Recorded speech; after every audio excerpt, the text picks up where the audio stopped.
Welcome to the ThreadStax instructional video. We're going to cover what's inside the box, how to install ThreadStax, and just how to use it day to day. What I have here is a 10 slide pack. Depending on the bundle that you ordered, you'll get several of these in a larger box. Inside are three main things. You've got your brackets that are wrapped up, hardware bag that includes command strips, screws, and screw anchors. We'll go into more detail later. And these slides. In this case, like I said, we have 10. One of the design improvements we made was to allow the empty slides to nest together by alternating their direction. What this does is it halves the height when they're empty, so it makes it easier to grab more when it's laundry day.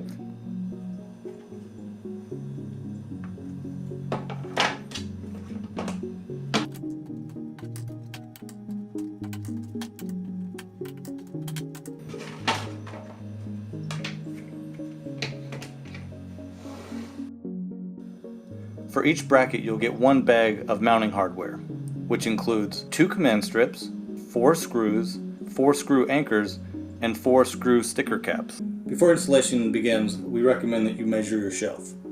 In this example, our shelf is 36 inches wide, 16 inches deep, and we're pretending that there's a shelf 10 inches above this, so we have 10 inches in height. When we put these figures into the ThreadStax calculator linked below, we know that we can fit 3 stacks of ThreadStax on this shelf. We're going to take 3 slides and space them roughly where they're going to go. And we're going to magnetically attach the brackets.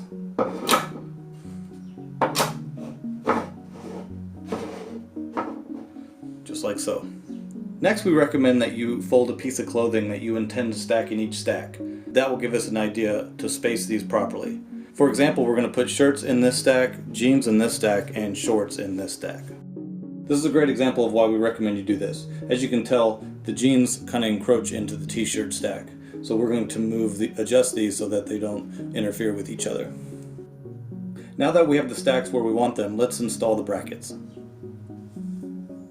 Leaving the stacks where they are, I'm going to start with the shirts and remove the bracket, leaving the slide exactly where it was.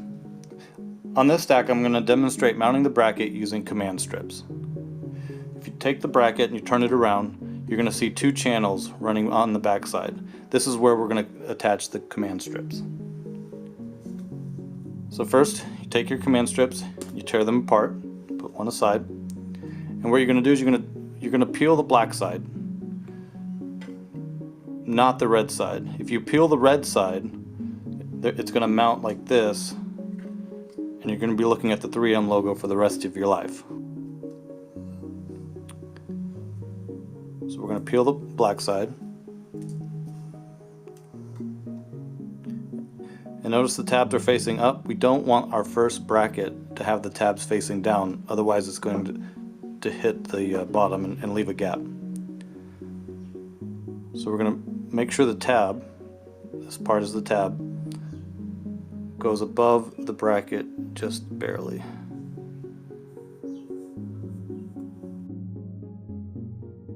So what this does is, if you ever move or need to move these stacks to a different closet, you pull this pull tab and it removes it without damaging the wall or the paint. So now that you have the command strips attached, you can remove the red side, attach it back to your slide, make sure to press down so it's touching the shelf, and then just slide the slide back until it touches the wall. And now you want to press where the command strip is fairly hard so that it makes good contact with the wall. And now you're attached. Before moving to the next stack, I want to make this stack 10 inches tall by adding a 4-inch bracket. Now the last bracket we had the tabs facing up. If we do the same here, it will be 10 1/8 inch tall. But in this hypothetical shelf, we only have 10 inches. So what we have to do is we have to rotate this bracket, and these tabs will nest with the other bracket, making it exactly 10 inches tall. So keep that in mind. If it's the last bracket, you can flip it. Now, we want to make sure that the command strips are facing the same direction. So while you already have it flipped, flip it this way and start applying your command strips. So now that we have the command strips on it, notice the tabs are on the bottom and the command strip tabs on the top. So now we can just peel.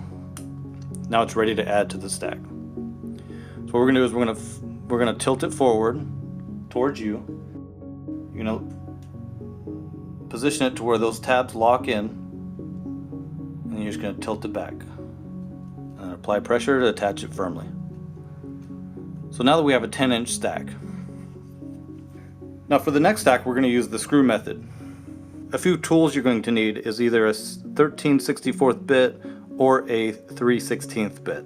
A Phillips screwdriver, doesn't have to be this big though, this will do. A power drill, and a marking utensil. The first thing we're going to do is we're going to push the slide against the wall, remove the jeans, and with our writing utensils we're going to mark each of the 4 holes.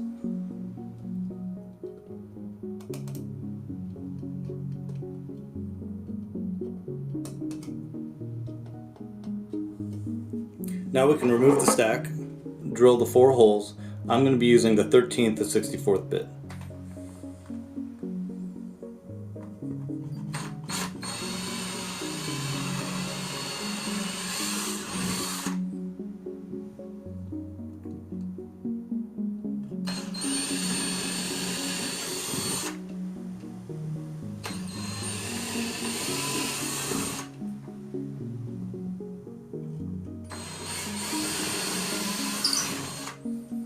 Now we just want to clean up the holes.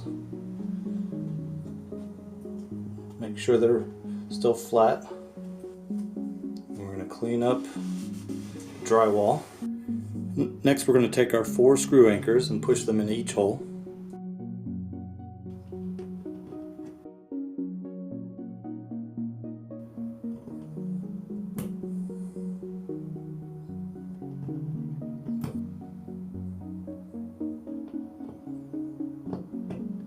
If you use the 3/16 bit, you may need to tap these with a hammer to make sure that they're flush against the wall.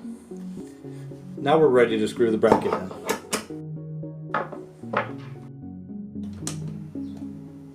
Start these by hand.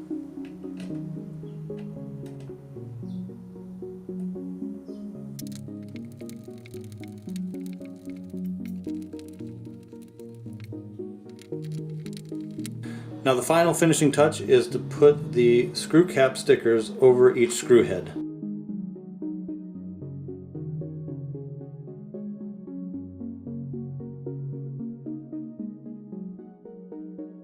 Now that we have our brackets installed, we're ready to start stacking. The best way to do it is to flip through, find what you want, pull out the slide, attach it, and then grab the item off the slide. Grabbing a second slide, you then want to rotate it and nest it into the top slide. And what this does is it minimizes the height. So we'll grab a third item, attach it, grab it. Grab a 4th slide, rotate it, grab it.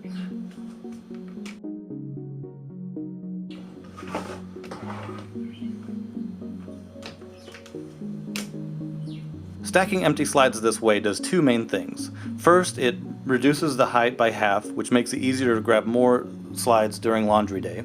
And second, it reduces the number of magnets that are in contact with the bracket. These magnets are really strong, and if you were to pull too many brackets at once, it can rip this bracket away from the wall and take paint with it. The way we recommend removing large number of brackets is to grab up front, tilt forward, and then pull. And what this does is it pries these magnets off one at a time, and then all you're doing at the end is pulling these 2 magnets off. Here I'm demonstrating that empty slides stack really high when you don't alternate them. Now you can still remove these from the wall without tearing this bracket away. If you lift up, then pull. but this is really cumbersome to carry this many. It's just easier if you were to alternate them. It'd be half this height, and it would be less stress on the bracket.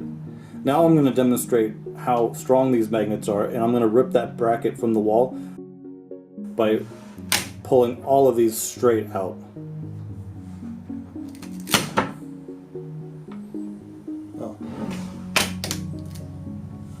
So now I'm going to demonstrate what not to do. I'm going to pull all 10 slides away from the wall perpendicular.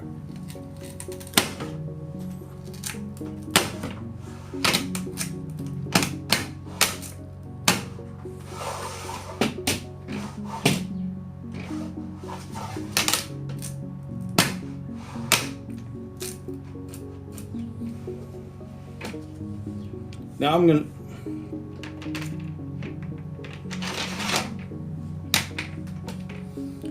I'm going to demonstrate what not to do. I'm going to pull all of these away from the wall.